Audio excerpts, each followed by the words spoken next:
প্রতিদিন তো নিজেদের খাবারের রেসিপি বানাই, আজকে বানাবো চুলের খাবারের রেসিপি। আসসালামু আলাইকুম, কি অবস্থা সবার? আমার চুল নাকি ঘন, কালো, লম্বা, সুন্দর, আর এগুলো শুনতে শুনতে আমার চুলও মাইন্ড খেয়ে বইছে। অকারণেই এক একটা মাটিতে ঝরে ঝরে পড়তেছে, মানে স্টক করতেছে আর কি, জ্ঞান হারাচ্ছে। মানে যার যেভাবে মনে হচ্ছে, যখন মনে হচ্ছে সে সেইভাবেই ঝরে পড়তেছে। একটু পারমিশন নেওয়ারও প্রয়োজন মনে করতেছে না মালিকের থেকে। আর এই জন্য আমার চুলকে স্ট্রং করতে, ঘন, কালো এবং লম্বা করতে আজকে বানাবো চুলের একটা তেলের রেসিপি। যেই তেলটা দিলে আমার চুল আরও লম্বা, ঘন, কালো এবং মজবুত হবে। মূলত শীতের সময় চুল একটু বেশিই পড়ে, এই জন্য আমি প্রত্যেক শীতে এই তেলটা ব্যবহার করি। আর এই তেল বানানোর জন্য আমার লাগবে আমলকি, অ্যালোভেরা, পেঁয়াজ, কালো জিরে, মেথি, লবঙ্গ, তেজপাতা, জবা ফুল, মিন্দির পাতা, নিম পাতা, লেবু পাতা, জবা পাতা, পেয়ারার পাতা, আর সরিষার তেল, অলিভ অয়েল, আর নিয়েছি প্যারাশুটি যে নিতে হবে এর কোনো মানে নেই, এখানে খাঁটি নারকেল তেল হইলে বেশি ভালো হয়। আমার কাছে ওইটা ছিল না, তাই আমি প্যারাশুটি দিছি। এবার একটা পাত্রে চুলার আঁচ কম রেখে দিয়ে দিলাম সেই নারকেল তেল, তারপরে আমলকি, পেয়ারার পাতা, জবার পাতা, মেহেন্দি পাতা, সব কিছু মানে যা কিছু নিয়েছিলাম সব কিছু একসাথে দিয়ে দিব। আর দেওয়ার পরে চুলার আঁচটা মিডিয়াম করে দেবো।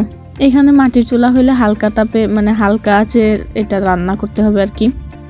আর জাল করতে করতে আস্তে আস্তে পাতার কালারটা চেঞ্জ হয়ে যাবে। পেয়ারার পাতায় আছে প্রচুর পরিমাণে ভিটামিন বি, যেটা কিনা চুল পড়া রোধ করে এবং নতুন চুল গজাতে সাহায্য করে। জবা ফুলে আছে অ্যামিনো অ্যাসিড, যেটা চুলে ক্যারোটিন উপাদান বাড়িয়ে তোলে, ফলে চুলে আসে প্রাকৃতিক জেল্লা। জবা পাতা স্কাল্পে রক্ত সঞ্চালন উন্নত করে এবং চুল মজবুত করে। মেহেদি পাতাতে আছে প্রোটিন ও অ্যান্টিঅক্সিডেন্ট, যেটা কিনা মাথার ত্বক ঠান্ডা রাখে, চুলের গুঁড়া শক্ত করে এবং মাথার খুকশি দূর করে। যখন দেখবেন জাল করতে করতে পাতাগুলো একদম মচমচে হয়ে গেছে, মানে হাতে চাপ দিলেই গুঁড়ো হয়ে যাবে, ওই পর্যায়ে বুঝবেন তেলটা হয়ে গেছে।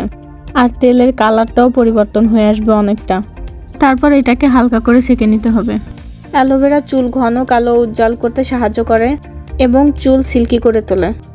পেঁয়াজ নতুন চুল গজাতে সাহায্য করে। কালো জিরা চুলের আগা ফাটা দূর করে, চুল পড়া রোধ করে, চুলকে ঘন ও উজ্জ্বল করে তোলে।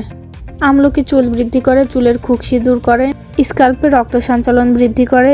লবঙ্গ চুল পড়া দূর করে এবং চুলের মানে মাথার সমস্ত রকমের চুলকানিজনিত সমস্যা দূর করতে সাহায্য করে। যা কিছু উপাদান দিয়েছি আর কি, সব কিছুরই কোনো না কোনো নিজস্ব গুণ আছে, যেটা কিনা চুলের জন্য খুবই উপকারী। এই এত কিছু দেওয়ার জন্য অনেকেরই এই গন্ধটা ভালো লাগবে না, তবে যাদের ভালো লাগবে না তারা সপ্তাহে 2 দিন রাত্রেবেলা এই তেলটা দিয়ে সারা রাত রেখে সকালবেলা শ্যাম্পু করে ফেলতে পারেন। আর চাইলে 2-1 দিন রেখেও দিতে পারেন। তেলটাকে জাস্ট এইভাবে বোতলে ভরে সংরক্ষণ করে যখন ব্যবহার করবেন তখন হালকা গরম করে, যেহেতু শীতের সময় এটা জমা থাকবে, তো হালকা গরম করে এটা চুলের গোড়ায় এবং আগায় ভালোভাবে দিতে হবে। 1 মাস এটা দেওয়ার পরে নিজের চুলের পরিবর্তন নিজেই বুঝতে পারবেন।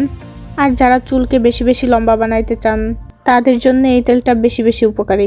তো আজকের ভিডিওটা এই পর্যন্তই। সবাই ভালো থাকবেন। আল্লাহ হাফেজ।